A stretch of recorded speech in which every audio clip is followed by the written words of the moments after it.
Most 17-year-olds' biggest stress is preparing for the SATs or picking out a prom dress. For me, I was entering my first year of college as a married mother of two. Before I even knew who I was trying to figure out how to teach children how to be who they're gonna grow up to be, how to parent, how to be a mother. I wasn't even sure who I was yet, and I was responsible for forming or helping facilitate the identity of these two new humans. When I was 14 years old, I lost my virginity. I was terrified after it happened because I didn't really know what I was doing. And I went to the guidance counselor at my school, who I had formed a pretty close relationship with through a program I was involved in for at-risk youth called Project Respect.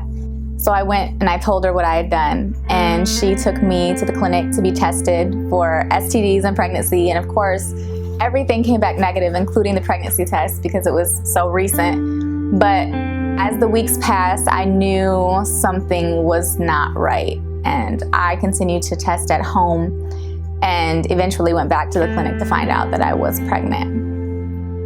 I would never have imagined myself becoming a mother at 14. I remember even the year prior to that at school, there was 2 different girls in my middle school who had become pregnant, and I remember just sitting at the lunch table asking them a million questions like, oh my gosh, did your parents freak out? And how are you gonna do that? And are you gonna stay in school? And where's the dad at? And I had a million, I just couldn't wrap my mind around it. So a year later, for me to be facing that very same circumstance was crazy. At the same time, I was at a time in my life where I didn't really have any purpose, and I didn't get along with my family, and I wasn't living at home, and I was in a lot of trouble with the law and making a lot of poor choices. That when I found out I was pregnant, I wasn't really scared. I kind of almost felt like it was my ticket out, like it was my opportunity to be an adult, like it was my opportunity to have something of my own. The way that I told my mom was I took the proof of pregnancy from the clinic and I wrote a little note on there that I had lost my virginity, and I told her the date that it happened, and I said, I'm really sorry. And I left the note in her car for her to find after we had visited. And she didn't talk to me for, I don't know how long, maybe a few weeks. And when she finally did talk to me, the first words out of her mouth was, I'm so disappointed in you. That word, disappointment, was a word that I heard so much.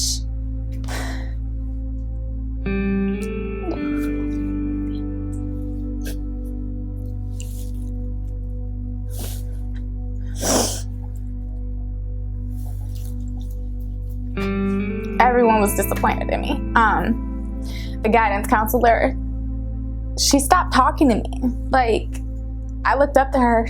It was one of the very few adults in my life that I felt I could trust and that I had a relationship with, and she stopped talking to me. That hurt. And it hurt how many people were, it wasn't even like people were mad or mean to me. They were just disappointed, which was the worst feeling in the world. And I think because so many other people in my life could see the potential in me that I couldn't see. So they were disappointed. So, I don't even know where to go from there. I guess the first course of action after finding out is, what are you gonna do? Here are your options. And when I, spoke with my mom, and when she took me to the doctor for the first time, that was the conversation that was had between me and my mother and the doctor is, you have 3 options. Which one would you like to choose? You can have the baby and raise it. You can have the baby and put it up for adoption, or you can abort the pregnancy. And for me, abortion was not an option. There was no way I was going to abort my baby. The thought of adoption, I briefly considered, but I just couldn't imagine giving my baby up. For me, I was just like, this is my ticket to adulthood. And that's the way that I thought. Being 14 and pregnant, I found out when I was in the 8th grade. So, of course, there was a lot of girls who thought I was lying and I was trying to get attention and all this stuff. So I felt on the one hand I had to prove that, yeah, I'm pregnant. And on the other hand, I'm like, why would I lie about this? And still trying to figure out how to be a pregnant 14-year-old. What does that look like? I didn't even know. I played basketball. I was still on the basketball team until one of my teammates like ratted me out to the coach, and she was like, yeah, you can't play basketball on the team while you're pregnant. Moving into high school, and at that point, when I entered high school, I was very, very pregnant. My first day of high school being so different from everyone else's, and everyone knew me because I was the pregnant girl, not because I was a star athlete or because I was super smart or because I was just myself. Being pregnant was my get your life together moment. So during my pregnancy, at the time I was smoking cigarettes. I was doing other things that a 14-year-old shouldn't be doing, getting into fights. I was in trouble with the law. So I stopped all of that because I was pregnant. I started to take life more seriously. Whereas before I was in these honors classes, but I really didn't care and I wasn't applying myself. Now I had a newfound love for education and wanting to make sure that I did well in school and wanting to make sure that I graduated high school. Because I had been in so much trouble prior to getting pregnant, I was placed in a diversion program, which is kind of like my alternative to probation. The diversion program, I was partnered with a student from MSU.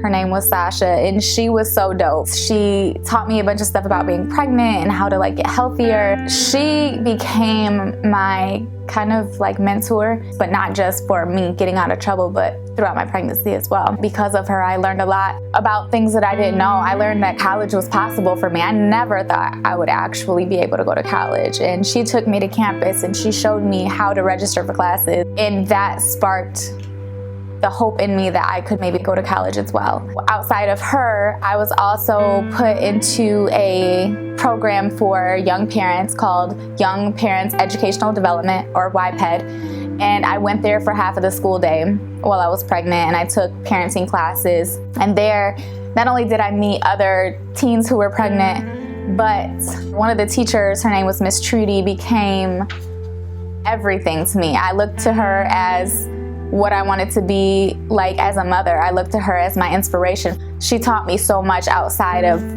just what was in the books as far as what we were supposed to be learning in YPED. Outside of that, as far as my familial support and those closest to me, when you're a teen and you get pregnant, all your friends are like, oh my God, I'm gonna be there for you, I'm gonna babysit, and then they go, and they're gone. At first, I really didn't have my friends. I think later on, they were kind of there as much as they could be. My mom did step up and try to help in the best way that she could, but I still felt very much on my own. My grandmother wanted me to abort it, which really, really hurts because she had my dad at 17. And maybe that's why she felt I needed to have the abortion, because she knew how hard it was, but it just really hurt coming from her. I was fortunate in that my child's father's mother was very, very involved. And because of that, I was able to finish high school. I was able to get a job.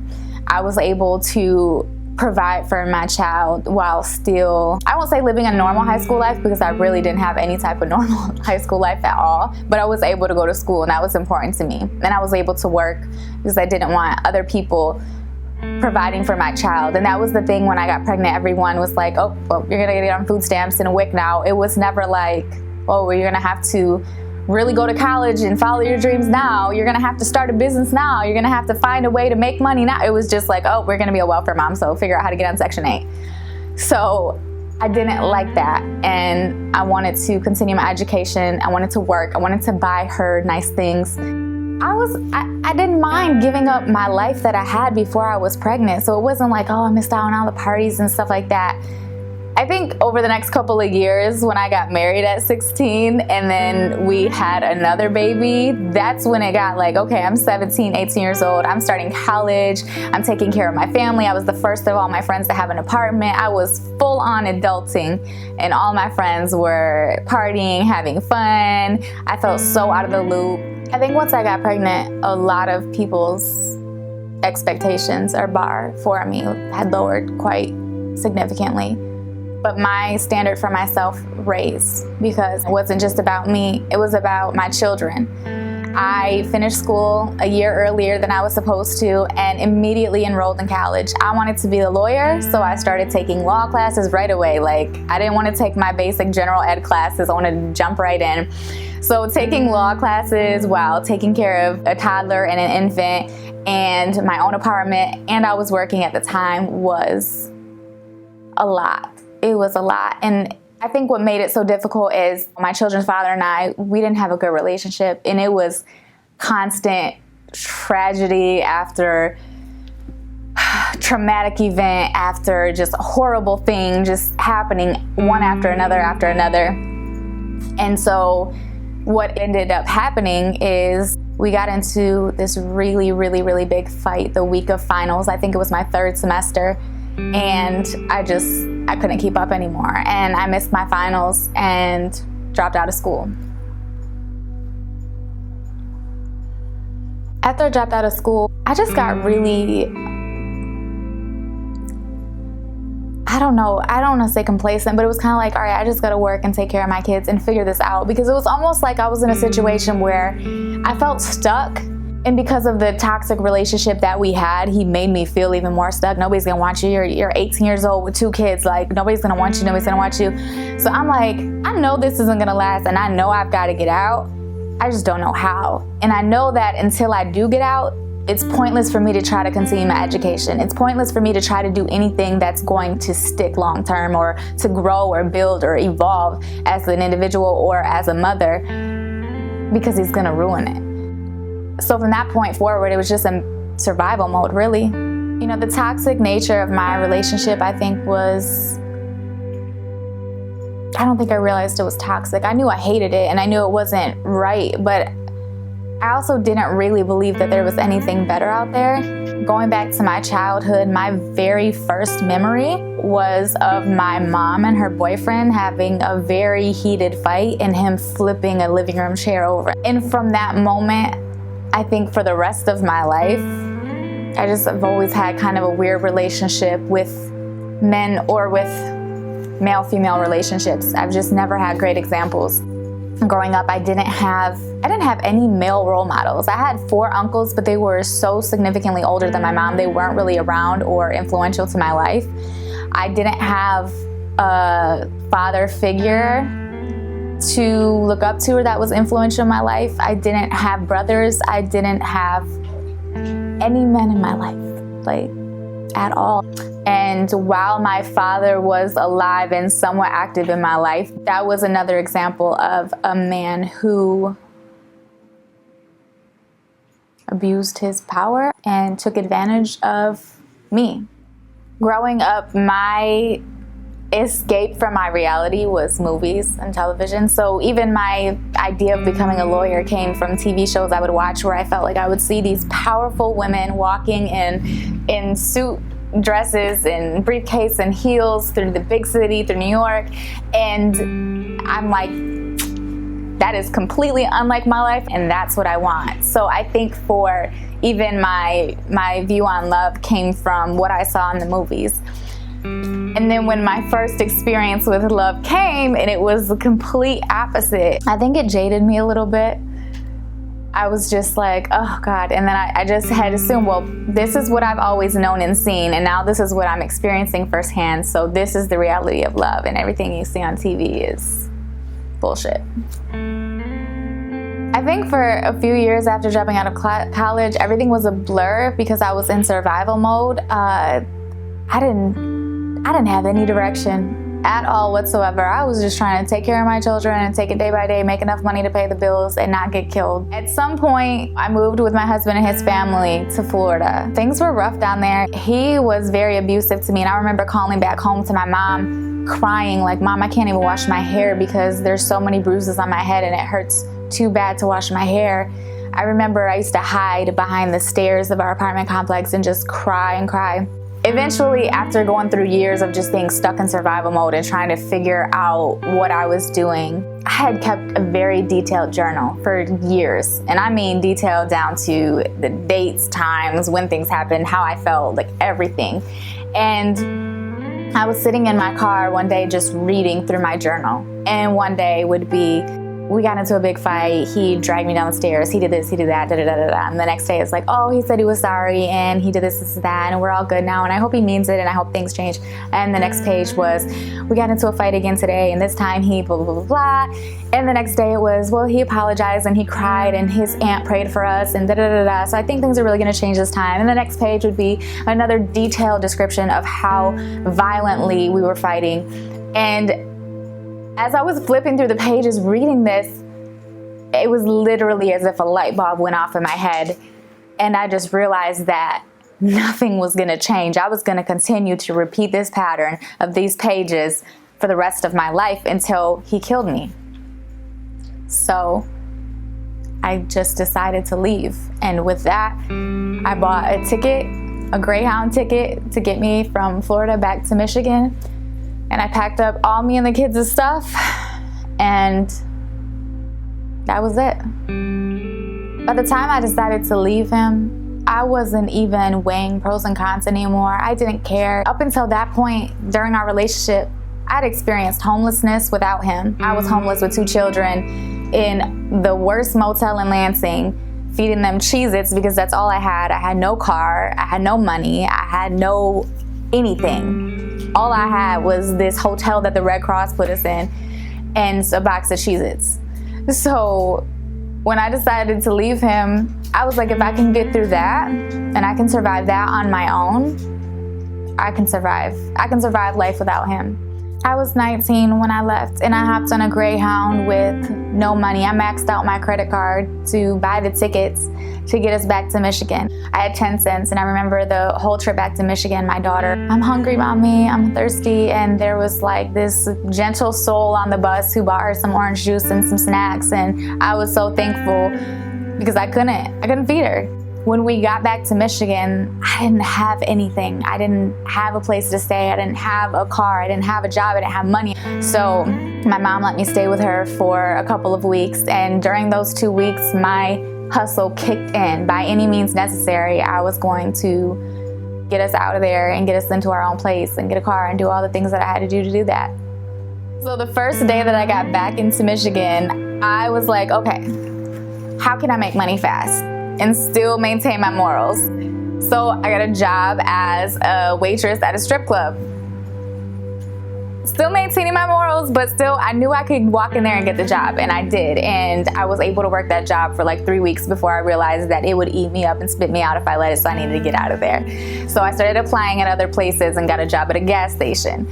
And while I got the job at the gas station, I was already moving into my first apartment. I was able to sublet from a friend. And from there, it was just like step up, step up, step up. It was just getting a job, getting a better job, getting an apartment, getting a better apartment, getting a vehicle, like just small steps towards building some resemblance of the life that I always wanted to give my children, and doing that on my own. And I was really just figuring it out along the way. It was a lot of people telling me no. It was a lot of disappointments. It was a lot of things falling apart. And I think the thing that I learned is that a lot of the things that didn't work out or the circumstances I found myself in were by choices of my own, because of a life that I've only known.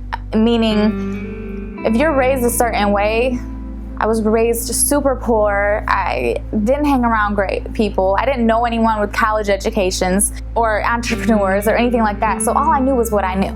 And because of that, the decision I made were based off of what I knew. And because of that, I ended up in a lot of shitty situations. It took me many years to figure out how to start making better choices. After I got back in Michigan and I'm slowly climbing up this ladder, I had finally landed a really good job. I was making great money. I had my very own apartment, just my name on the lease. I had my very own car with just my name on the tags. Like, I felt so independent.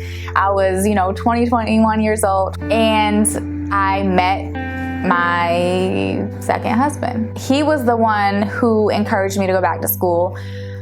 He was the one who kind of helped to lay everything out for me and me figure out how to get back into school, because I had dropped out as abruptly as I did. When I had originally dropped out, I lost my financial aid, and so I had to prove that I was able to finish school this time. At that point, I didn't care what I got a degree in. I just wanted a degree because at this point I was on a mission to just prove everyone wrong. I was working full-time. I had another child at this point, so I had 3 biological children, plus a stepchild, plus a husband, working full-time, going to school full-time, taking care of a house. And I did that for, 3 years until I finally graduated college. There were so many obstacles leading up to me graduating college. I was so overwhelmed at the time. I was on 3 different boards, one of which was for homeless, runaway, and youth. And I felt a responsibility to get my degree so that I could have something to stand on when I say, being a teen mom or being a teen dad isn't all that you can do. Like, you can go on to follow your dreams, you can graduate college, you can have a career, you can have a beautiful house, you can have a beautiful family, you can have whatever you want to have. I felt like without that degree, I didn't really have anything to stand on. So coming up to my graduation, man, I was torn because I really wanted to graduate cum laude, which means I had to have a 3.5 GPA or higher. And I worked so hard for that. And I think my GPA was like 3.4 and some change. And so I faced the tough choice of, do I want to retake a course and graduate a whole extra semester later so that I can graduate cum laude? Or do I want to just suck it up, graduate with my 3.4 GPA and graduate on my birthday? And for me, I really wanted to graduate on my birthday, so so I didn't repeat the class. I just finished school, and my mom, my grandma, my aunt, my husband, my children, we all drove from Lansing to Mount Pleasant in a winter storm to get there. And I felt so bad because I felt like I was endangering my whole family to go and do this, but it was so important to me for my children to see me walk across that stage. They were really my motivating force throughout the whole time. Like, I had to do it for them, to show them, again, that regardless, you can follow your dreams, because their whole lives, they grew up, they knew I was a teen mom. I tried to always involve them and give them examples of why it's good to wait to have kids, and at the same time, regardless of what choices you make, you can always find a way to make it better. And for me, finishing school was a huge part of that. At the time, I didn't realize it, but I think that when I graduated, it set off everything that came to be for me. Even today, I was trying to show my children, I wanted to show other teen parents, I wanted to show all those who had doubted me, but more than anything, I think I really wanted to prove to myself that I could do it. And once I did, it was a wrap. I was like, there's nothing I can't do. I mean, like, less than 1% of the teen parent population go on to receive a college degree before age 30, and I did that.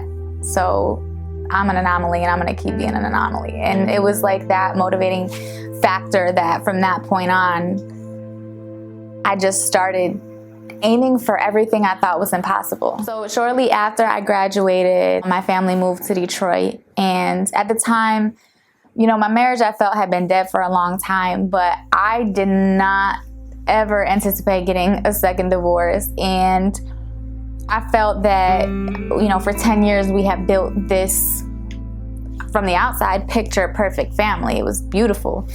But inside, we were all kind of miserable. So I thought maybe when we moved to Detroit, things would change. Maybe they would get better. They didn't. Once we moved to Detroit, it was, I don't know if it was just my age or the timing or a combination of things, but I just, again, kind of started to feel stuck, and I needed a way out, and I needed to change.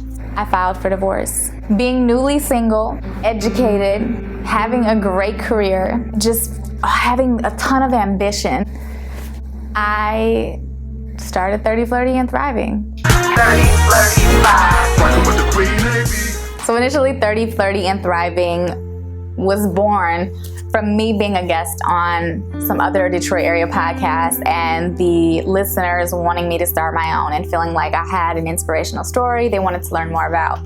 The name 30, Flirty, and Thriving came from a movie called 13 Going on 30, and where this girl kind of like dreams herself into being 30, and it's like the most amazing time of her life. I really resonated with it at that time because leading up to my 30th birthday, I was terrified. I was like, oh my gosh, I don't know what's gonna happen. I'm so scared to turn 30. Like, I was just nervous. I didn't want it to happen.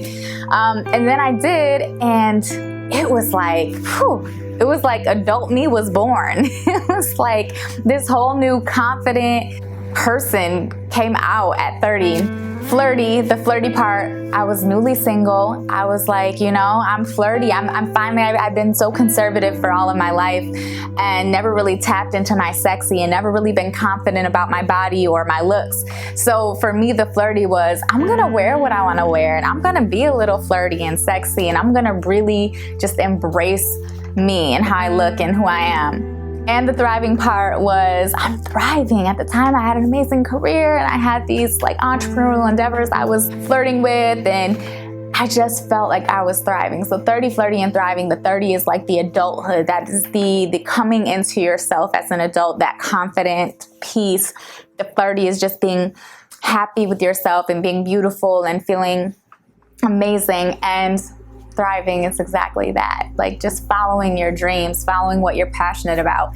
And so the name is so much more than I think what you see at face value. Over the years, 30, Flirty, and Thriving has served as a platform to entrepreneurs, business owners, artists, those who have overcome adversities to follow their passion and make it their profession. Moving into 2021, I'm striving to be more intentional with everything that I do regarding the podcast and making sure that those who follow and those who listen and those who watch can be inspired and motivated by the stories that I'm able to bring to them through my guests and through myself.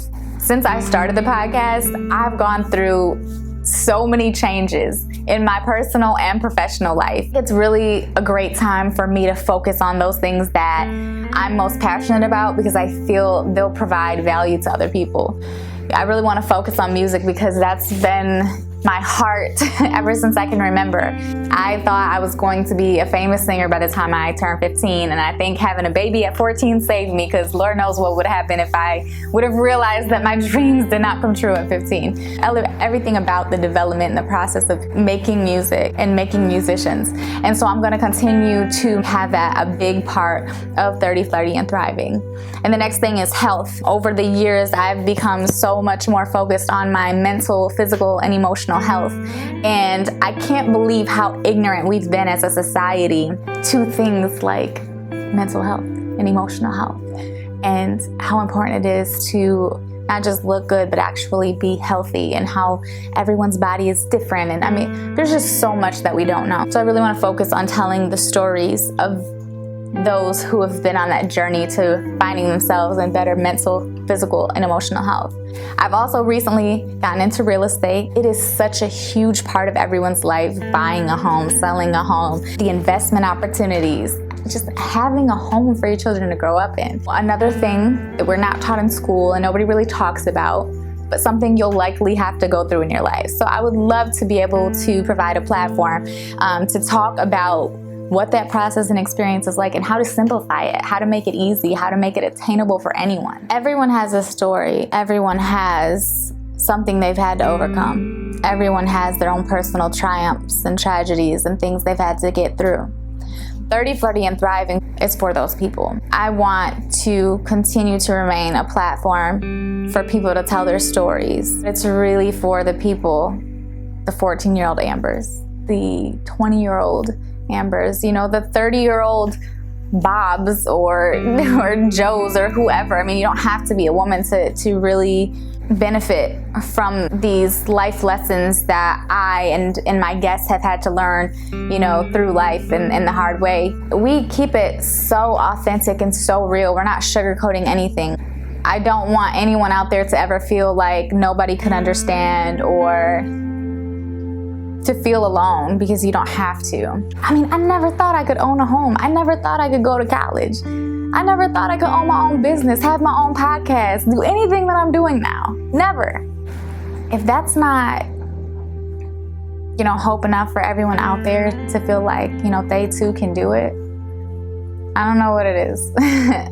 But maybe it's somebody else's story, and that's why my guests are so important to the podcast. 2020 has been an insane year for all of us, including me. But for me, I've had so much time to be introspective and to learn so much about myself and think about what I want to offer the world.